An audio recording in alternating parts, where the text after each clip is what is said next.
여호와 영이 크게 임하리니라는 제목으로 오늘 하나님의 말씀을 나누기 원하는데 한번 따라합시다. 여호와의 영이 크게 임하리니. 하나님의 방법은 사람입니다. 그래서 하나님은 직접 일하시지 않고 하나님은 아담과 하와도 만드셨고 그 다음에 아브라함에게 또 모세에게 이렇게 하나님의 방법은 사람을 통해서 일하십니다. 오늘 성경에서도 이스라엘 백성들이 왕을 달라고 이야기합니다. 왕을 달라고. 그때 하나님이 당신이 친히 왕이었는데 백성들은 우리 다른 사람들처럼 다른 나라처럼 왕을 주십시오라고 얘기합니다. 그래서 하나님의 방법은 사람이기에 하나님이 사람을 택하시죠. 그것이 바로 사울이었습니다. 그런데 하나님의 방법이 사람인데 그 사람에게 하나님이 사용하시기 전에 하신 일들이 있는데 그게 뭐냐면 여호와의 영을 부어주신 것입니다. 성령을 부어주신 것입니다. 그래서 하나님의 방법은 사람이고 그 사람을 그냥 쓰는 게 아니라 반드시 그 사람이 쓰기 전에 하나님 하시는 일이 있다고 한다면 하나님의 영을 부어주는 겁니다. 그래서 창세기 1장에도 하나님께서 다 인간을 만든 다음에 그런 다음에 방법이 사람이잖아요. 아담을 만들었죠. 그런 다음에 쓰기 전에 뭘 했냐면 하나님의 생명을 부어줬단 말이에요. 생명. 그래서 하나님께서 우리를 택했다고 한다면 하나님께서 우리를 사용하셔서 일하시기 직전에 해야 되는 게 뭐냐면 반드시 하나님의 영을 부어준다는 것입니다. 성령은 대단히 중요합니다. 성령이 없이 일하면 인간의 일이 된다고 하는 것이죠. 그래서 성경에 사울을 부를 때도 하나님의 영이 크게 임하리, 역절이 크게 임하리. 하나님의 성령 기름 부음이 임하면 하나님의 영이 임하잖아요. 왜 하나님의 방법은 사람인데 그 사람에게 하나님의 영이 임할까 생각해 보면 하나님의 영은 하나님이시잖아요. 하나님. 그런데 그 하나님이 그 안에 있기 때문에 그 사람은 두렵지가 않은 거예요.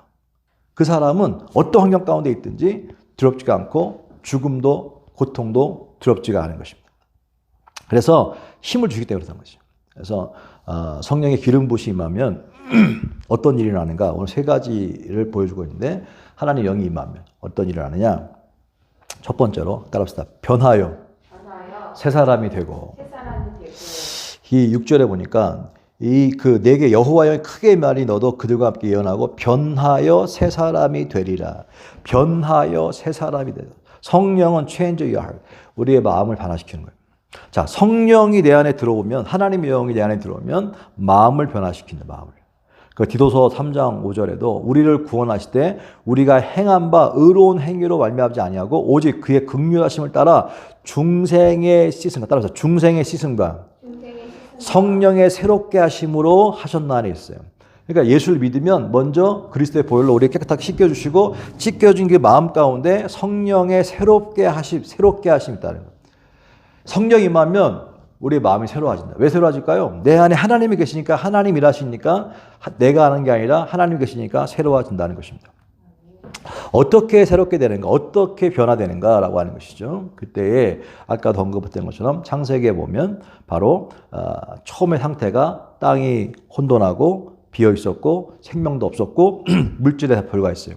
근데 성령이 지구 위에서 이렇게 운행하면서 생명을 주셨죠. 그랬더니 죽었던 나무가 살아나고 생명차 되었다는 것입니다. 성령이 내 안에 들어오는 순간에 또 어떤 하나님의 역사가 생명의 역사가 일어나니까 내 안에 슬픔이 변하여 기쁨이 되는 것이고 불평과 원망이 변하여 감사를 변하는 거예요.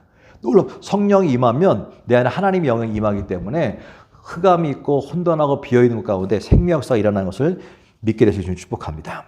사도행전 1장 9절에도 성령이 너희에게 오시면 너희가 권능을 받고 있어요. 권능이라고 하는 것은 두나미스인데 이 두나미스는 다이나마이트가 똑같다는 것입니다. 성령이 임하면 막 강력한 다이나마이트가 내 안에 있는데 힘이 생기는 건데 왜냐하면 하나님은 전능하신 하나님이기 때문이죠. 내 안에 놀라운 담대함이 생기는 거예요. 성령이 임하면 그래서 그냥 자기가 담대해 그거는 객기 예? 넘어집니다. 그런데 성령은 언제 옵니까? 항상 성령은 기도할 때 오고 하나님 부어주시는 건데 하나님의 방법인데 기도할 때 성령이 임하면 그 성령께서 임하시는 것은 내가 아니라 하나님이 내 안에 있기 때문에 오는 담대함은 두렵지가 않은 거예요. 그리고 걱정이 안 되는 거예요. 염려가 안 되는 거예요. 강력한 힘이 생겨서 보시면 원수도 사랑할 수 있는 힘이 생기는 거예요. 내가 못하는데 원수도 사랑할 수 있는 힘이 생기는 것이고 똑같은 건데 시각이 바뀌니까 내 시각이 아니라 하나님의 시각을 바뀌어버리니까 원수도 사랑할 수 있는 힘이 생기고 그냥 불쌍한 마음이 생기게 되는 것입니다. 그리고 죽은 자도 살아나고 귀신도 떠나가는 역사가 일어난다는 거예요. 상황은 늘 우리를 힘들게, 상황은 늘 우리를 불안하게, 환경은 늘 업앤다운 있지 않습니까? 가게도 뭐 늘 업앤다운 있잖아요. 뭐 종업원도 마찬가지고. 모든 환경은 늘 이렇게 스테이블하지 않아요, 사실은. 항상 그냥 변화무쌍해, 그냥 막 롤러코스터 타는 것처럼 막 그렇잖아요, 사실. 그리고 코로나 기간 동안에 얼마나 또 그런 게 많았습니까? 하고 싶어도 갑자기 문 닫아라, 뭐 해라, 뭐 얼마나 막 그냥 짜증날 정도로 막. 이게 롤러코스터, 내가 아무리 잘하려 해도 이런 롤러코스터 같은 게 인생입니다. 그 옛날에는 그 아무리 자기가 열심히 잘하려 해도 그 한국에 그게 뭐지? 한번 무슨 일이 터졌잖아. 한번 갑자기 뭐라 그래? 뭐지? 갑자기 생각이 안 나네. 그게 뭐야? IF. 감사합니다. 집사님 감사해. 맞아. 집사님은 내 마음을 읽어. 할렐루야. 성령 충만하신 줄로 믿습니다. 집사님 내 마음을 읽어봐. 맞아. IMF도 아무리 성실했는데 보니까 그 IMF는 내가 할 수 있는 게 아무것도 없으니까 잘했는데도 불구하고 문 닫고 그래서 너무 속상해서 사람들도 기사도 보고 안타까운 일들 많이 봤지 않습니까?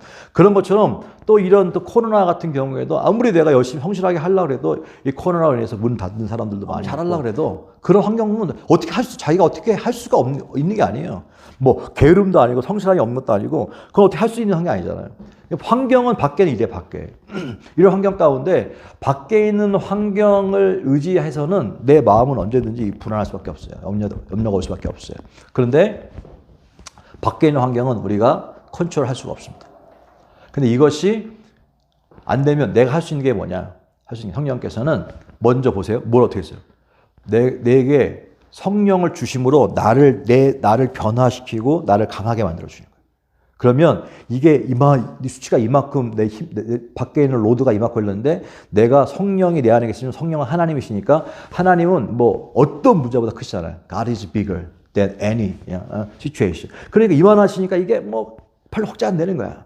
그러니까 이게 문제. 이게 성령의 강력한 역사라고 하는 거죠. 하나님의 방법은 사람이다. 근데 그 사람을 하시는데 그 사람이 일하려면 뭐 아무것도 없잖아요. 그 약한 자를 들어서도 쓸 수도 있는 이유가 뭐냐면 거기에 성령께서 들어가시니까 성령은 어떤 보다 크시니까.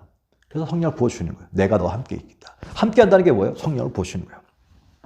그러면 하나님의 사람이 되어 영향력 있는 사람 되려면 하나님 그렇게 해주세요 라고 하기 전에 먼저 하나님께서 성령을 주시는 거예요. 그래서 성령은 가장 예수 믿은 다음에 내 힘으로 사는 것이 아니라 나는 죽고 예수 삽니다. 그 얘기는 다른 말로 말하면 나는 죽고 예수 삽니다 라고 하는 얘기는 나는 죽고 성령으로 삽니다. 똑같은 얘기예요.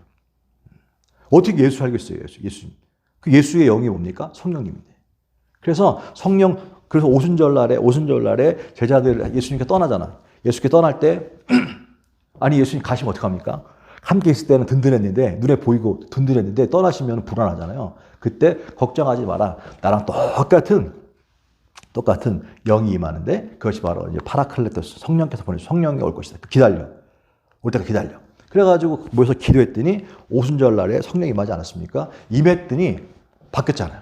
하나님 영이 임하니까 이제는 예수님이 계신 곳만 거기 역사가 일어나는데 이제는 예수님이 내 안에 성령으로 임하시니까 어디 곳인지 함께 동행하는 거예요. 어디 곳인지.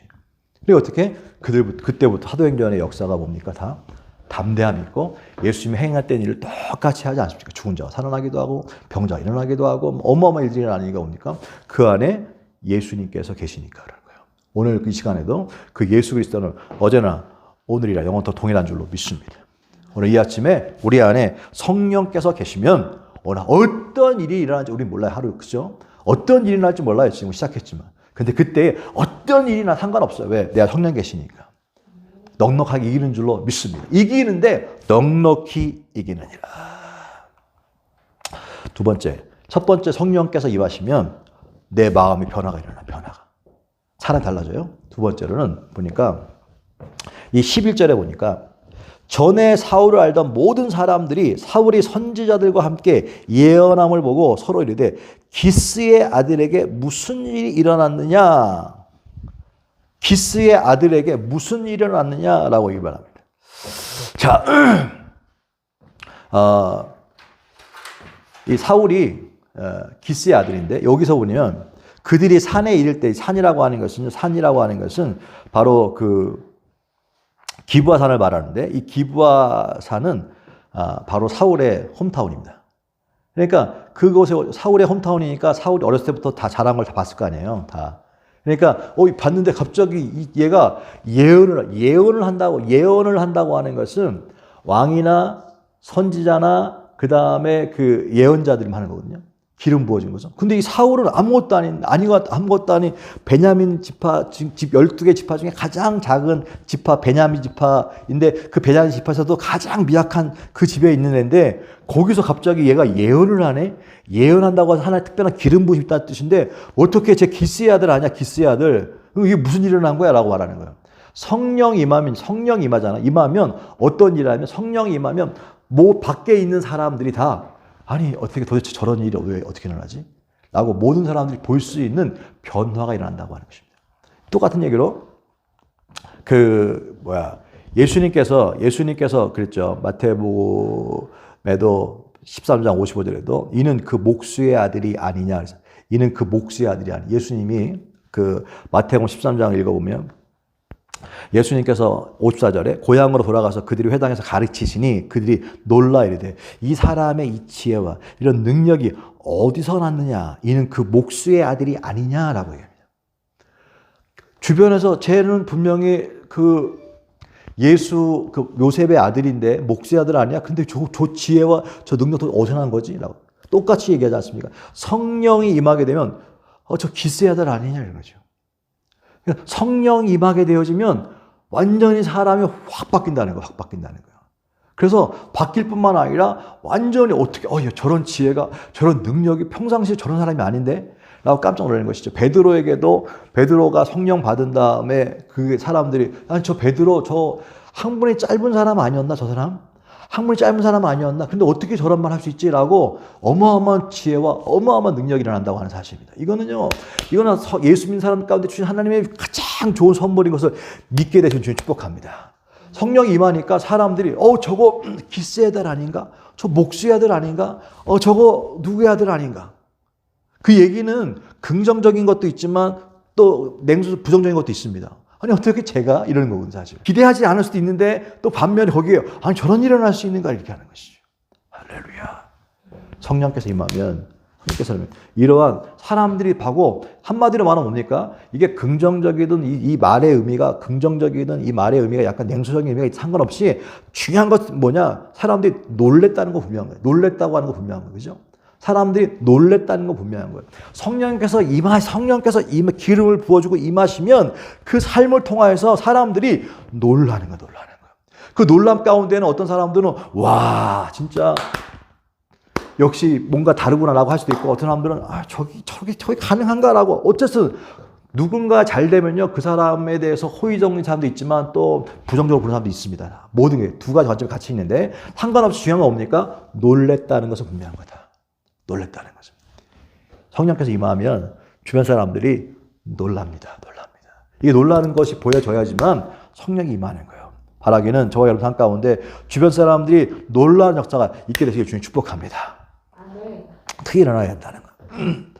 자, 갈라디아서 5장에 보면요. 5장 22절, 23절에 보면 그 성령의 열매에 대한 이야기가 저는 성령을 믿게 되면 성령의 9가지 열매에 대한 이야기가 나옵니다.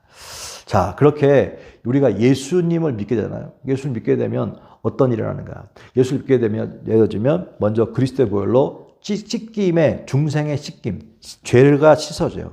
자, 항상 우리는 이 죄 때문에 넘어지기도 하고 죄 때문에 쓰러지기도 사실. 근데 우리의 죄를 씻겨주시고 거룩하게 만들어준 다음에 거룩하게 만들어주면 빈방이니까 빈방이 가만 냅두면은 성경에 보면 7 귀신이 들어오고 또 다른 걸로 채워질 수 있는데 그 빈 방 가운데 성령께서 확 들어오면 변화가 일어난다. 변화가 일어날 뿐만 아니라 내 내면의 변화가 일어나서 담대해지고 내 마음에 내 마음에 사랑할 수 없는 사람도 사랑할 수 있게 되어지고 내 마음에 변화가 일어나니까 그냥 뭐 두려움이 없어지고 담대해지고 막 확신이 생기고 막 이렇게 막 어마어마한 긍정적인 힘과 에너지가 다이나마이트 같은 폭발력 있는 막 힘이 생겨요. 힘이 생기는데 그 힘 가지고 선포하고 예언이라고 하는 거. 예언이라고 하는 것은 내가 그냥 하고 싶은 말을 하는 것이 아니라 내 꿈을 얘기하는 것이 아니라 하나님께서 주신 말씀을 선포하는 것인데 하나님 주신 말씀을 선포하다 보니까 그 말씀이 그 예언은 그걸 말에 대한 것인데 선포하다 보니까 사람들을 살리는 말을 한다는 것입니다. 성령 받게 되니까 내 말이 사람들을 살리네. 사람들을 살리고 사람들을 세워주는 거예요. 그뿐만 아니라 그 세워주고 살릴 뿐만 아니라 성령이 임하게 되어지니까 가난한 자들에게 슬픈 자들 가운데 좋은 소식을 전할 뿐만 아니라 세상에서는 다 포로돼. 그냥 정신적으로 포로되고 뭔가 묶여 있어. 묶여서 어떻게 꼼짝 못하는 사람들 가운데 풀어짐의 은혜가 있다. 풀어짐의 은혜가. 성령 받으면 그런 일이 일어난다는 것입니다. 놀라운 은혜 아닙니까? 그래서 성령 막 그렇게 성령께서 변화시킬 뿐만 아니라 그런 일을 하다 보니까 어떻게 저 사람이 저런 일을 할 수 있나? 어떻게 그런 일을 할 수 있지? 라고 하는 그런 주변 사람들이 놀라게 되는 일들을 보게 된다는 사실입니다. 그리고 한 개 더 보면 여호와 영이 크게 임하니까 그 사람들이 그 다음에 사울이 한 것이 뭐냐면 13절에 사울이 예언하기를 마치고 산당으로 가니라 그랬어요. 산당으로 가니라 그랬어요. 자, 예언하기 마치고 산당이라고 하는 것은 바로 예배 드리는 장소를 말합니다. 자, 예언을 선포하고 난 다음에 이 사울은 산당으로 갔대요. 하나님을 예배해서 산당으로 왔습니다.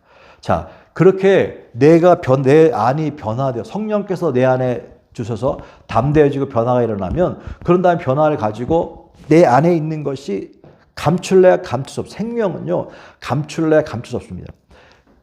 모든 생명의 역사는 그 생명의 방향은 안에서 바뀝니다. 밖에서 안으로 들어온 것이 아니라 안에서 바뀝니다. 그래서 모든 생명체들은 다 그 생명을 어떻게 안에서 밖으로 하는 것입니다. 그래서 우리 사람도 마찬가지입니다. 사람의 생명도 안에서 밖으로 나오는 거 아닙니까? 밖으로. 또 이런 식물들도 그 뿌리부터 안에서 밖으로 나오는 거 아닙니까? 그래서 안에서 밖으로 터지는 거예요. 모든 생명은 안에서부터 밖으로 터지는 거예요. 밖으로. 생명의 방향은 안에서 밖으로입니다. 성령께서 내 안에 임하니까, 안에 부어주니까, 안에 생명이 있으니까 이 생명이 밖으로 퍼져. 밖으로 퍼지니까 사람들이 볼 수가 있게 되는 거예요. 볼 수가 있게 되죠. 이렇게 볼 수가 있게 된 다음에, 그 다음에 해야 하게 되는 것이 뭐냐면, 그럼 그때부터는 하나님을 예배하고 싶어져요. 하나님을 예배하고 싶어져요. 신령과 진정으로. 이게 진짜인 거예요. 그걸 자랑하는 것이 아니라 사단이 주는 것은요, 자랑하고 싶고 그것을 남용하게 되는데 정말로 그런 성령역사가 일어나서 막 이게 생명이 확 펴가지고 막 자라나기 시작하면 나타나는 현상이 있는데 그게 뭐냐면 하나님을 예배하고 싶어지는 거예요. 그 증거가 뭐냐? 오늘 이것도 말씀드렸는데 여호와 영이 6절에 크게 임하니까 예언하고 사람이 변화될 뿐만 아니라 7절에 하나님이 너와 함께 하시느니라. 할렐루야. 하나님이 너와 함께 하시느니라. 하나님 함께 있다고 하는 것이 확신되니까 어떻게 하나님과 함께 있는 증거가 뭡니까? 예배인 줄로 믿습니다.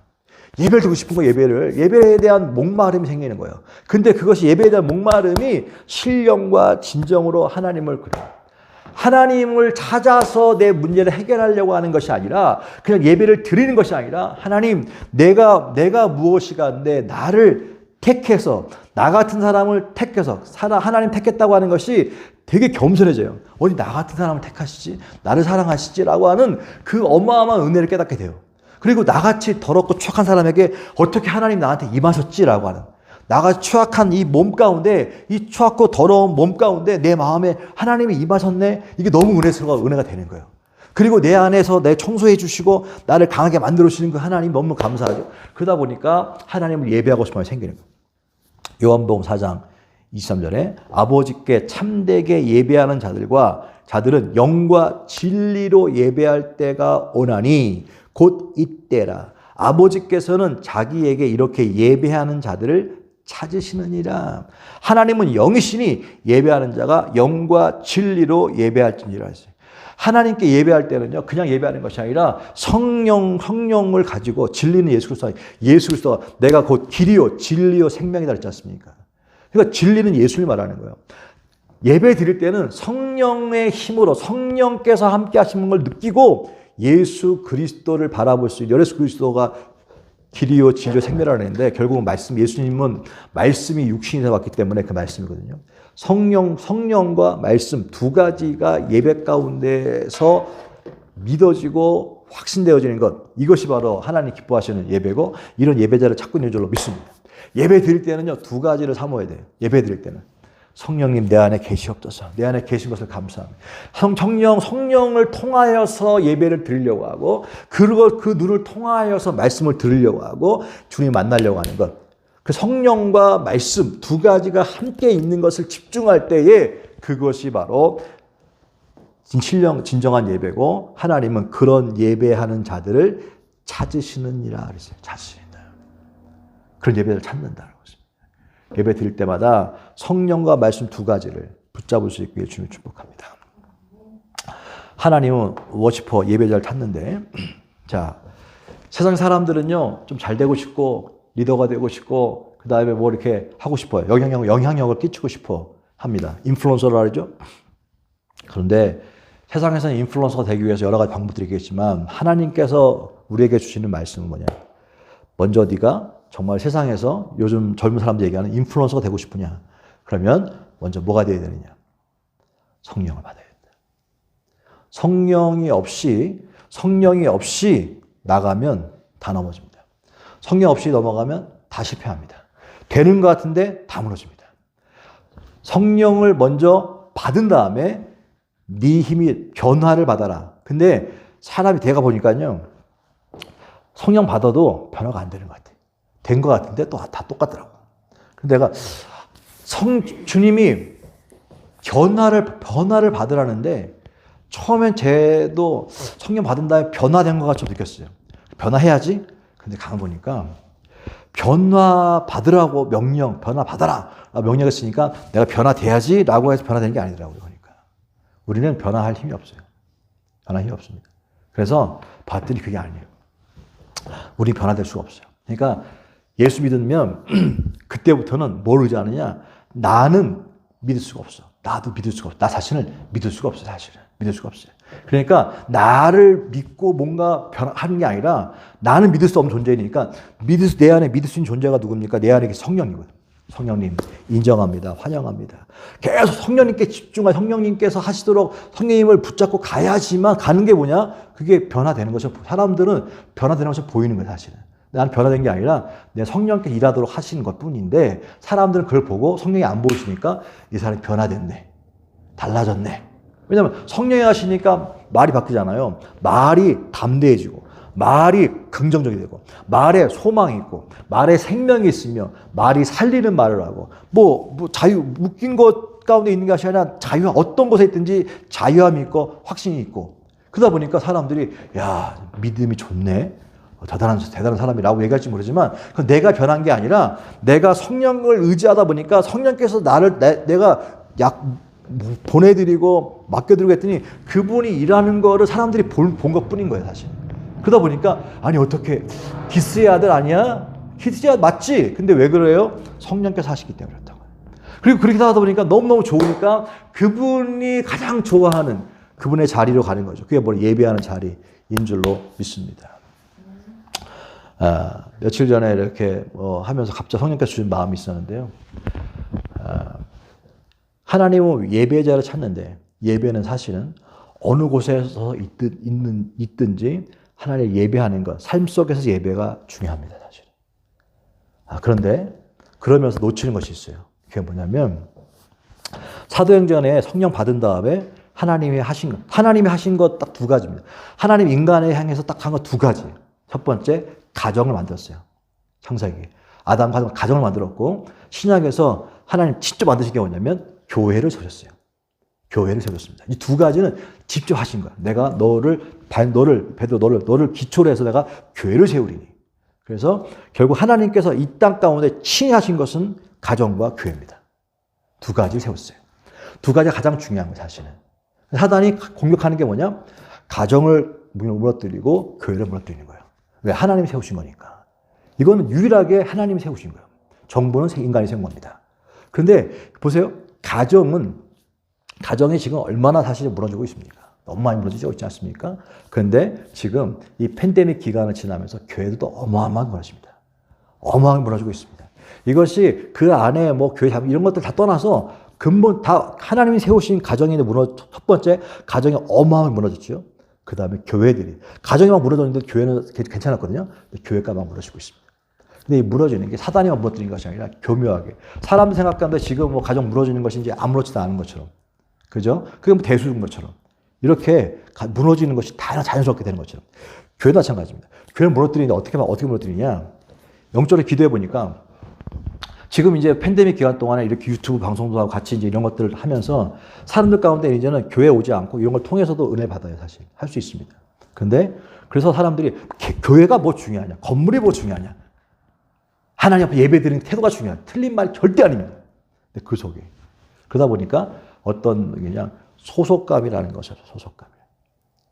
하나님 성경은 교회를 세우시고 그 교회에 주님의 몸이라고 얘기했는데 결국은 그 몸은 없어지게 되는 거예요. 그럼 나중에 하나 더 보면 이게 정체성이라는 것이 없고 다 영적인 스피리추얼 고스트만 생기는 거예요, 사실. 이게 가만히 생각해 보면 점점 그래서 교회는 교회가 쇠퇴하게 되어지면 크리스찬들이 더 많이 늘어날 것 같지 않습니까? 그렇지 않아요, 사실. 다 각자 자기 속에 있는 옳은 대로 행하는 이것이 사사시대예요, 사사시대. 각자 하도 많이 들으니까 분별이 안 돼. 이게 어떤 게 좋은 건지 나쁜 건지 구분이 안 돼요, 사실은. 다 들으면 다 나한테 좋은 말인 것 같으면 다 은혜가 되는 거예요. 근데 그 속에 이게 독이 한 섞여 있거든요, 사실은. 근데 교회 안에서는 그것을 걸러주는데 평신도들은 그걸 구별할 수 있는 능력이 없단 말이에요, 사실. 그러니까 이게 좋은 거 똑같은 거 말씀 아닙니까? 이단은 다 똑같은데 끝이 다른 게 이단인 거예요. 끝이 다른 게. 그런 의미에서 지금 이 시대에 사단은요 자연스럽게 어떻게 교회를 무너뜨리려고 하는 그런 마음, 워시퍼를 찾으시는데 결국은 예배자를 찾는다, 예배자를. 그래서 예배를 얻든지 못 얻든지 성령이 충만하게 되어지면 내가 변화를 받을 뿐만 아니라 그런 다음에 내 안에 하나님의 능력이 막 풀어지니까 사람들이 다 보고 기스의 아들이 아니냐라고 보여주는 그 변화가 일어나고 그뿐만 아니라 그렇게 되어서 어떻게 되냐면 예배를 사모하게 되는 거예요. 그래서 예배를 사모하고 예배를 드리고 싶은 마음이 생기고 저 앞에 나오고 싶으면 생기는 거예요. 때를 얻든지 못 얻든지. 이것이 바로 하나님 하신 역사인 줄로 믿습니다. 결론입니다. 자, 오순절날 사도행전 2장에 오순절날 모든 무리에게 성령이 임했습니다. 자, 성령 받지 않고 나가면 다 쓰러집니다. 성령 받지 않고 나가면요 지칩니다. 성령 받지 않고 나가면 쉽게 좌절합니다. 인간의 힘으로 이길 수가 없습니다. 근데 성령이 우리 가운데 임하면 지치지 않는 에너지가 생긴 줄로 믿습니다. 아까 애들하고 놀다 보면 얘네들은 지치지 않아. 얘네들은 진짜 뭘 먹고 먹는 것도 이렇게 안 먹는데 얘네들은 진짜 지치지 않아. 육체적으로 그렇게 지치지 않는 몸을 갖고 있는 것처럼 영적으로 지치지 않는 그런 힘을 어디서 오느냐? 성령이 임하면. 우리 육체는 후퇴할 수 있어요. 그러나 내 속에 있는 영은 날마다 새로워진다라고 하는 말 속에는 내 영은 새로워진다라고 하는 말 속에는 성령이 오면 막 지치지 않는 열정이 일어나는 거예요. 그래서 나이가 막 7, 80이 돼도 성경에 모세가 80인데도 불구하고 나이가 80인데 내가 옛날에 40대 때 그렇게 막 했던 것보다 지금 더 강하다 선포할 수 있는 이유는 뭡니까? 그 속에는 성령께서 계시니까 지치지 않는 에너지. 왜? 성령이 누구냐? 하나님이시잖아요. 하나님은 지치는 분이 아니에요. 하나님은. 그렇잖아요. 성령이 우리 안에 계시면 시원하게 육체는 피곤할 수 있는데 희한하게 내 마음은 기쁨이 넘치는 거예요. 육체는 육체니까 일하면 피곤하죠. 사실 당연하죠. 그래서 희한하게 피곤한데 막 정신은 맑고 몸에 막 희운이 생기는 거예요. 이게 어디서? 성령께서 하나님 주님. 그러다 보니까 어떻게? 육체가 피곤하고 이 영이 무너지니까 지치니까 짜증나고 지치니까 막 피곤하고 막 별것도 아닌 것 같고 막 예민해지고 그런 거 사실. 근데 넉넉함과 풍요로움은 어디서 오냐? 밖에서 오는 것이 아니라 내 안에서 오는 것입니다. 사단은 우리 가운데 끊임없이 넘어뜨리려고 하고 쓰러뜨리려고 하는 일들이 허되게 많이 일어나는데 그때마다 성령이 내 안에 쫙 장착되어 있으면 성령이 내 안에 계시면 하나님 내 안에 계시면 넉넉하게 이기게 되는 줄로 믿습니다. 그래서 그래서 2022년도 1월 달에 우리가 지금 믿음 챌린지도 하고 있는데 말씀 속에서 어떤 상황과 2022년도에 다시 한번 성령으로 돌아간다면 성경에서 하실 게 뭐냐? 너는 두 가지다. 말씀과 성령을 붙잡아라. 그래서 성령은 가장 필요한 거다. 가장 너희 삶, 우리의 삶 가운데 가장 필요한 게 뭐냐? 필수 조건이 뭐냐? 비타민도 아니고 성령입니다. 성령이 계시면 하나님이 내 안에 계시는 것이기 때문에 나와 함께하는 거기 때문에 도울 주는데 사람이 바뀐다. 그리고 예언을 하게 된다. 입술의 고백이 달라진다. 뿐만 아니라 하나님을 하나님과 함께 있으니까 예배하고 싶어진다. 이 놀라운 애가 있는 줄로 믿습니다. 그래서 오늘 하루도 그 성령님을 사모하며 그 성령님과 함께 오늘도 넉넉하게 이기는 한 주도 넉넉하게 승리할 수 있는 저와 여러분 될 수 있길 주의 이름으로 축복합니다. 기도합니다. 주의 은혜를 감사합니다. 오늘 성령님 고맙습니다. 감사합니다. 오늘도 주님 앞에 이렇게 또 성령님에 대해서 말씀을 나누게 하셔서 고맙습니다. 하나님 다시 한번 성령님을 인정하고 환영하고 모셔드리는 은혜가 있게 하여 주시고 성령님을 통하여 하나님과 함께 하시오니 어떤 환경 가운데 있든지 두려워하지 않고 놀라지 않고 담담하며 모든 정신적으로 또 심리적으로 환경적으로 묶여있거나 억압되어 있는 곳 가운데 자유케 되는 역사 있게 하여 주시고 나만 자유하는 것이 아니라 사람들을 자유케 풀어주는 놀라운 복음의 소식 전하는 자 되어지게 하여 주옵소서. 예수님의 이름으로 축복하고 기도했습니다. 아멘.